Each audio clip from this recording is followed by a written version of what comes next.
Subscribe now. केला बेचने वाली चुड़ैल। एक बार की बात है, जादूपुर नाम के एक गांव में करतब दिखाती एक औरत एक रेड्डी के लिए गांव में आती है। आइए आइए मेहरबान कदरदान, खाइए रोहड़ा के ताजे ताजे केले। कभी खाए नहीं होंगे ऐसे केले। पीले पीले केले खाइए। ये कहकर रोहना हाथों में 4 केले लिए उन्हें सर्कल में जोर जोर से हवा में उछालती हुई करतब दिखाती है, जिसे देखकर आसपास के सारे बच्चे अपने अपने मम्मी पापा से उस औरत के पास जाने की जिद करने लग जाते हैं। पापा, ऐसा तो सर्कस में बॉल से होता है ना, ये आंटी तो केले से कर रही है। चलिए ना पापा, देखते हैं। रोहना एक पतली सी तार पर चलती हुई केलों से करतब दिखाती है। आते जाते सभी लोग बाहर रुककर उसके करतब देखते हैं, वाही करते नहीं थकते।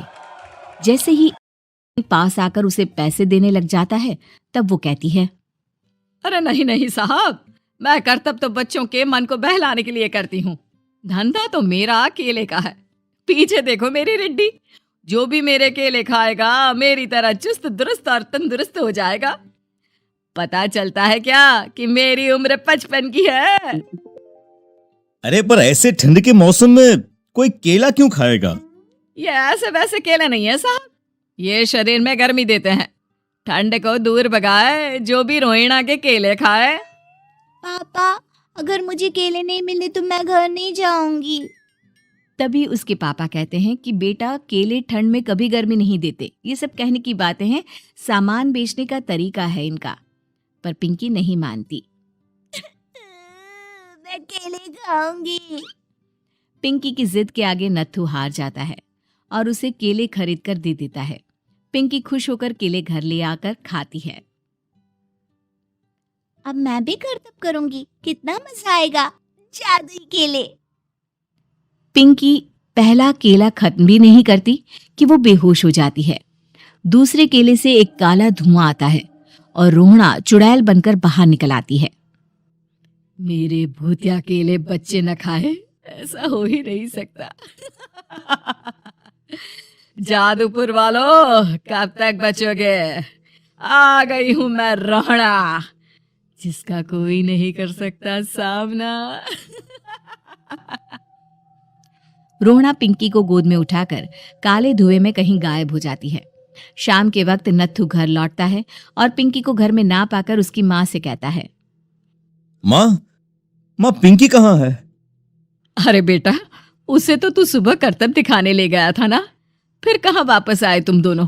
मुझे लगा तू उसे अपने साथ मंडी ले गया होगा। हे भगवान, मेरी बच्ची कहाँ गई? मैं उसे घर ही तो छोड़कर गया था माँ। नत्थू गांव के घर कोने में अपनी बेटी को ढूंढता है, पर उसे वो कहीं नहीं मिलती। परेशान होकर आखिर रो रो कर नत्थू हिम्मत हार कर घर लौट आता है। अगली सुबह रोहना फिर से करतब दिखाने आती है और इस बार पिंकी की तरह रोनी केले खरीद लेता है। 50 रुपए दिए थे पापा ने, सारे पैसों की मैंने केले खरीद लिए हैं। अब मैं भी आंटी की तरह ही करतबबाज बन जाऊंगा। यही सोचते हुए रोनी केले खाता है और पहला अकेला केला आधा खत्म भी नहीं करता कि चुड़ैल उसके सामने आ जाती है। मेरे साथ चलने का समय आ गया है रोनी। ये तो बस शुरुआत है। अब इस गांव के सारे बच्चे धीरे धीरे मेरे कब्जे में होंगे, एक बच्चा भी नहीं बचेगा।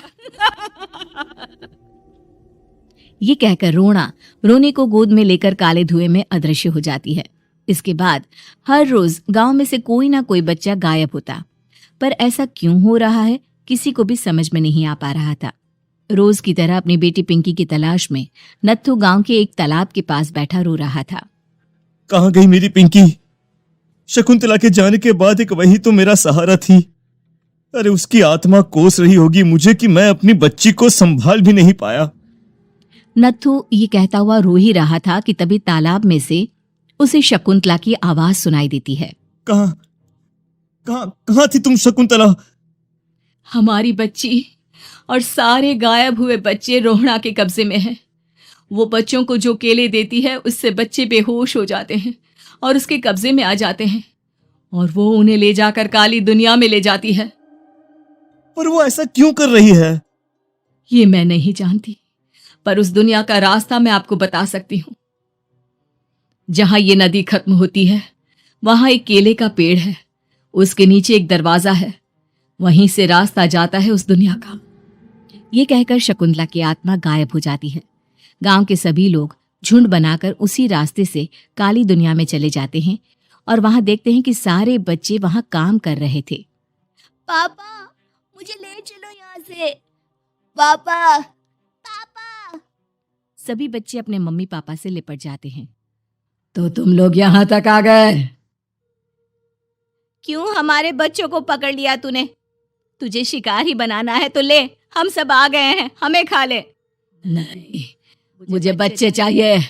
मेरे बच्चे के बदले तुम लोगों के बच्चे। क्या मतलब?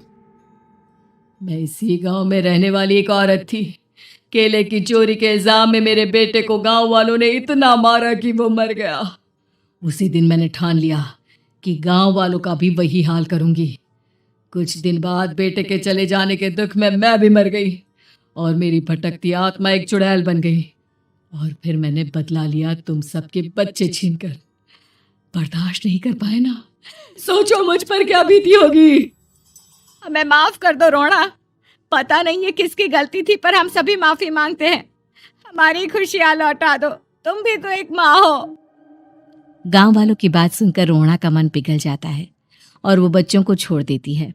उसके बाद काली दुनिया बच्चों के लिए जादुई दुनिया बन जाती है। अब कोई भी कभी भी वहां आ जा सकता था।